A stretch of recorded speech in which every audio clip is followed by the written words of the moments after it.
দেশের বর্তমান রাজনৈতিক পরিস্থিতি নিয়ে আলোড়ন সৃষ্টি করেছেন অন্তর্বর্তীকালীন সরকারের সাবেক উপদেষ্টা মাহফুজ আলম।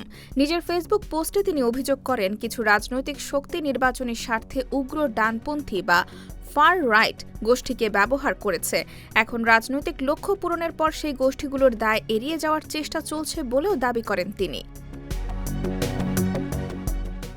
মাহফুজ আলমের ভাষ্য অনুযায়ী, সাম্প্রতিক সময়ে মাজার, পত্রিকা অফিস ও সাংস্কৃতিক প্রতিষ্ঠানে হামলার পেছনে এসব উগ্র গোষ্ঠীর ভূমিকা রয়েছে। তিনি আরও বলেন, জুলাই গণ অভ্যুত্থানকে একটি সর্বজনীন আন্দোলনের বদলে ইসলামী বা ঐতিহ্যবাদী বিপ্লব হিসেবে উপস্থাপনের চেষ্টা আন্দোলনের মূল চেতনাকে ক্ষতিগ্রস্ত করেছে এবং সমাজের একটি অংশের মধ্যে নেতিবাচক ধারণা তৈরি করেছে। তিনি দাবি করেন, গত বছর থেকেই তিনি ডিজিটাল মব ও চরমপন্থার বিরুদ্ধে সতর্ক করে আসছিলেন এবং এর জন্য নানা ধরনের হেনস্থার শিকার হয়েছেন। পোস্টের শেষ দিকে তিনি লেখেন, সামনের দিনগুলো সবার জন্য হিসাব নিকাশের দিন। তার এই বক্তব্য সামাজিক ও রাজনৈতিক অঙ্গনে নতুন করে বিতর্ক এবং আলোচনা তৈরি করেছে।